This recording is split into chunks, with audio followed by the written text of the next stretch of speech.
మీ destination ఏదైనా ప్రపంచంలో ఏ మూల ఉన్నా CN travel explore the world your way. నమస్తే, వెల్కమ్ టు సుమన్ టీవీ. ప్రస్తుతం మనతో పాటు ఉన్నారు మేనేజ్మెంట్ కన్సల్టెంట్ సంపత్ సముద్రాల గారు. నమస్తే sir. Sir, US green card cap అంటే దీన్ని తీసివేయడం వల్ల మన ఇండియన్ నిపుణులకి ఎలాంటి బెనిఫిట్స్ ఉంటాయి, అసలు లాభం ఏమైనా ఉంటుందా, ఏమైనా లాసెస్ ఉంటాయా అంటే ఏం చెప్తారు సార్? మీరు యుఎస్ని చాలా క్లోజ్గా ఫాలో చేస్తున్నట్టున్నారు. You are very very excited about it. అయితే the subject what you are talking about is actually music to ears for all Indians. You understand my point? అక్కడ ఉన్న వాళ్ళే కానివ్వండి, ఇక్కడి నుంచి వెళ్ళాల్సిన వాళ్ళకే కానివ్వండి, ఒకవేళ నిజంగా క్యాప్ తీసేసి ఓకే ఇలా చేసినట్టయితే it is going to be a great opportunity for Indians. It's a welcome change. Yes. It's a welcome change. మనం అంతకుముందు ఇప్పుడు వీడియోలో కూడా మాట్లాడుకున్నాం, అందరూ మిడిల్ క్లాస్ వాళ్ళందరూ కూడా యూఎస్కి వెళ్ళాలి, బయట దేశాలకు వెళ్ళాలని చూస్తారు అని అనుకున్నాం. అలాంటి యువతకి కూడా this is going to, because ఇంతకుముందు ఏమయ్యేదంటే కొన్ని తరాలుగా డికేడ్స్గా గ్రీన్ కార్డ్ కోసం అని వెయిట్ చేస్తున్న వాళ్ళు ఉన్నారు. సో పోవడం H1B వీసాతో వెళ్ళిపోతారు కదా, వెళ్ళిపోయిన తర్వాత దాని ఎక్స్టెన్షన్ ఇంకేదో చేయడం, L1 అనడం, ఇలా they have lot of other areas working on. కానీ పర్మనెంట్ రెసిడెన్సీ రావడం, గ్రీన్ కార్డ్ రావడం used to be a big challenge. దీనికంటే ఎందుకుని అని అంటే క్యాప్ సిస్టమ్. క్యాప్ సిస్టమ్ కూడా ఎందుకు పెట్టారు అని అంటే, మరి లేకపోతే అలౌ చేసేస్తే, ఇప్పుడు మీరు డల్లాస్ పోయి చూసినట్టయితే సగం హైదరాబాదే కనిపిస్తుంది అక్కడ. మిర్చి బండిలు, పానీపూరి బండిలు కూడా అవతరించాయి ఆ స్ట్రీట్స్లో. You understand my point? So ఆ లెక్కన ఆపర్చునిటీ వస్తే మన వాళ్ళందరూ వెళ్ళి సెటిల్ అయిపోవాల్సినంత పరిస్థితులు కనబడుతున్న టైంలో this is a serious welcome thing.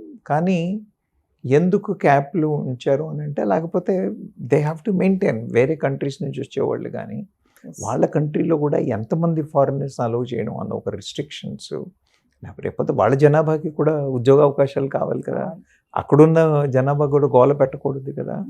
So ఆ లెక్కన ఇంతకుముందు ప్రభుత్వాలు చాలా కేర్ఫుల్గా, చూజీగా, రిస్ట్రిక్టివ్గా ఉండేవి. కానీ ఇప్పుడు వచ్చిన తర్వాత మాత్రం డెవలప్మెంట్ కావాలి, ఇంకా అభివృద్ధి కావాలి అన్న ఉద్దేశంలో ఇది చేస్తారు అని అంటున్నారు.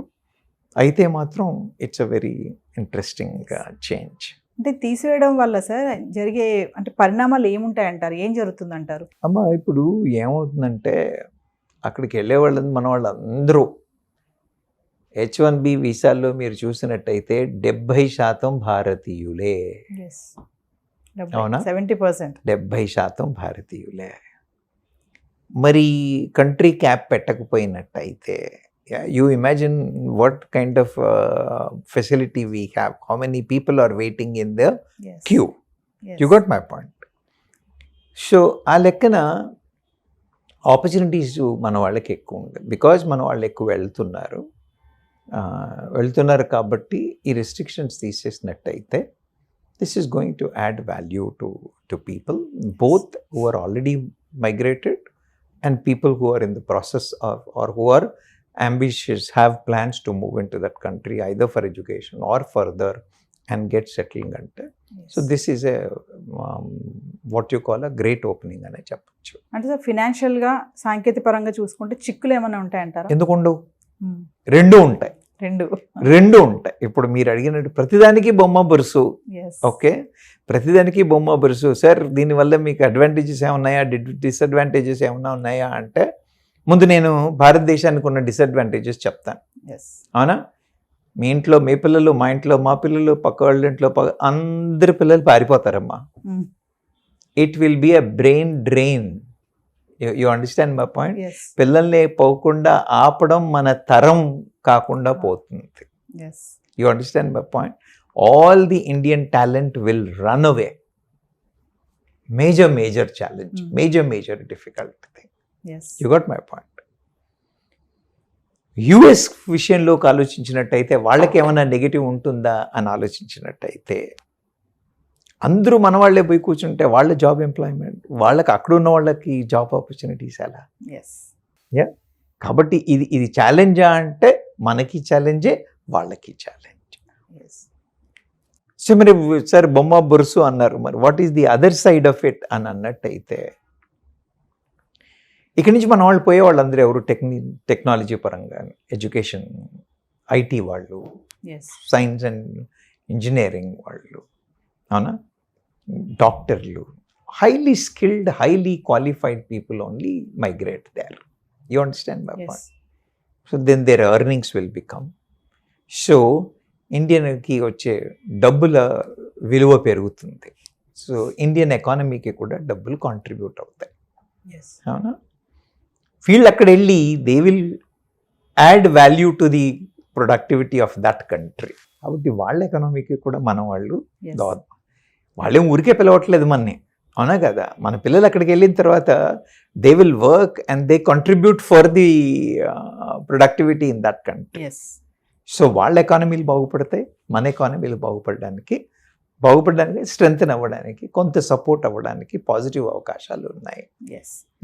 సో పాజిటివ్ పరంగా ఉందా అంటే ఖచ్చితంగా ఉంది, నెగిటివ్ పరంగా ఉందా అంటే ఉంది. మరి అలాంటప్పుడు ఏం చేస్తారు వాళ్ళు? ఇప్పుడు చేయాల్సింది ఏంటి అని అంటే, గ్రీన్ కార్డ్ క్లియరెన్స్ ఇచ్చి మన వాళ్ళు చేసినప్పటికీ కూడా రేపొద్దున అక్కడ పిల్లలు జాబ్ సెక్యూరిటీ, అక్కడ పిల్లలు జాబ్ ఆపర్చునిటీస్ అని అంటే అక్కడ స్టెమ్ ఎడ్యుకేషన్ని పెంచడం, అక్కడ టెక్నాలజీ పరంగా ఫెసిలిటీస్ పిల్లలకి ఫోకస్ పెంచడం, encouraging students to get in to that and doing అనేది వాళ్ళు అక్కడ చేయాల్సిన అవసరం ఉంది. మన వాళ్ళు ఇక్కడ ఆపాలి అని అంటే చెప్పాను కదా, ఇక్కడ అలాంటి వాతావరణం క్రియేట్ చేయాల్సిన అవసరం ఉంది. But otherwise it has both what you call the good and bad. Bad అని అంటే చెప్తున్నాను కదా, బ్రెయిన్ డ్రైన్, ఇంట్లో ఉన్న పిల్లలందరూ వెళ్ళిపోతారు అన్న ఇష్యూ తప్పితే ఎకనామిక్గా పెద్ద నెగిటివ్ ఛాలెంజ్ ఏం పడదు భారతదేశం మీద. వాళ్ళకి కూడా మన వాళ్ళు అక్కడ పోవడం వల్ల will it impact their economy అంటే పాజిటివ్గానే ఇంపాక్ట్ అవుతుంది తప్పితే నెగిటివ్గా ఇంపాక్ట్ అవ్వడానికి ఏం అవకాశాలు లేవు. ఇప్పుడు యుఎస్ ఇండియా సంబంధాలు గ్లోబల్ టాలెంట్ మొబిలిటీకి టర్నింగ్ పాయింట్ అంటే ఏం చెప్తారు? అంటే ఇప్పుడు నేనేం చెప్పాను మీకు, 70% ఆఫ్ ది H1B వీసాస్ భారతీయులే అన్నాను. యుఎస్కి పోకపోతే మన వాళ్ళు కెనడా అన్నారు, కెనడా కాకపోతే యూరప్ అన్నారు, యూరప్ కాకపోతే ఇంకా న్యూజిలాండ్ అన్నారు, ఆస్ట్రేలియా అన్నారు, అవునా కదా. మన వాళ్ళు ఎప్పుడు బ్యాగ్ ప్యాక్ చేసుకొని రెడీగా ఉన్నారు. యు అండర్స్టాండ్ మై ఆపర్చునిటీ కోసం అని మన వాళ్ళు బ్యాగ్ ప్యాక్ చేసుకొని రెడీగా ఉన్నారు, ఎక్కడికి పరిగెడదాము అని, అవునా. So based on what US decides, the moment whether the talent is going to US or whether talent is going to UK, the talent is going to Australia, అనేది డిపెండ్ అయ్యి ఉంటుంది. ఐడియల్గా పెద్ద దేశం కాబట్టి, ఆపర్చునిటీస్ చాలా ఉన్నాయి కాబట్టి, పెద్ద థిక్లీ పాపులేటెడ్ స్టేట్ కంట్రీ కాదు కాబట్టి మన వాళ్ళంతా యుఎస్ పరంగా చూస్తూ ఉన్నారు, అవునా. సో అక్కడ అవకాశాలు లేనప్పుడే మిగతా వాటి వైపు they are exploring, but the top priority comes in US. So ఆ లెక్కన మీరు అన్నట్టుగా టాలెంట్ మూమెంట్ మీద యుఎస్ డెసిషన్ ఇంపాక్ట్ ఉంటుందా, భారతదేశం ఇంపాక్ట్ ఉంటుందా అంటే ఖచ్చితంగా ఉంటుందనే చెప్పాలి. సో ఓవరాల్గా చూసుకుంటే యుఎస్ పాలసీ మేకర్స్కి ఈ యొక్క ఏదైతే ఈ కంట్రీ క్యాప్ తొలగిస్తున్నారు అనేది ఒక చర్చగా మారింది అంటే ఫైనల్గా ఏం చెప్తారు? మరి ఇది అంటే ఇప్పుడు వాళ్ళకి కూడా అడకత్తెరలో పోకలాంటి సిచ్యువేషనే. వాళ్ళ డిసిషన్ ఎందుకు తీసుకోవాలి? దే హ్యావ్ టు గెట్, వాళ్ళ ఎకానమీ బాగుపడాలి, వాళ్ళ ప్రొడక్టివిటీలు పెరగాలి, వాళ్ళ ఎకానమీ బాగుపడాలి.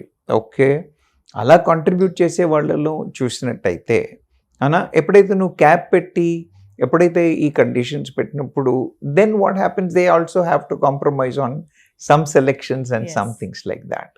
ఎప్పుడైతే ఈ క్యాప్ తీసేస్తారో మన దగ్గర నుంచి వెళ్ళే better talented people will have better opportunities. ఇంతకుముందు క్యాప్ పరంగా అవకాశాలు పోగొట్టుకున్న పిల్లలందరికీ కూడా, ఉంటున్న అక్కడ రెసిడెంట్స్ అందరికీ కూడా, H1B వీసా హోల్డర్స్ వాళ్ళకే కానివ్వండి, వీళ్ళందరికీ కూడా what you call cap was an impediment. Yeah. So by removing that impediment, it's going to have a positive impact. But at the same time, what I told you, ఎప్పుడైతే ఇలాంటి గేట్లు తీసేసి ఇక్కడ జనాభా అక్కడ పెరిగితే అక్కడున్న యువత పరిస్థితి ఏంటి, ఎస్ వాళ్ళ వాతావరణం ఏంటి, అక్కడ వాళ్ళ కండిషన్స్ ఏంటి అనేది దాన్ని చాలా బ్యాలెన్స్డ్గా చూసుకుని లాజికల్గా ప్రజెంట్, బికాస్ అక్కడ గవర్నమెంట్ కూడా అక్కడ ప్రభుత్వాలు కూడా వాళ్ళ ప్రజానికానికి జస్టిఫైయబుల్ రీజన్గా చూపించి ఎస్ వాళ్ళు ఇది చేయడం వల్ల ఏమిటి కంట్రీకి బెనిఫిట్, ఏమిటి వాళ్ళకి బెనిఫిట్ అని డెమాన్స్ట్రేట్ చేసి ప్యారలల్గా వాళ్ళందరి అభివృద్ధికి సరిపడే ప్రాజెక్ట్స్ కానీ ప్లాన్స్ కానీ ప్రత్యామ్నాయ ప్రయత్నాలు కానీ చేస్తే అప్పుడు ఇట్ ఈస్, అందుకని it is a real challenge for them to balance out between these two things and get a decision. Thank you sir. Thank you.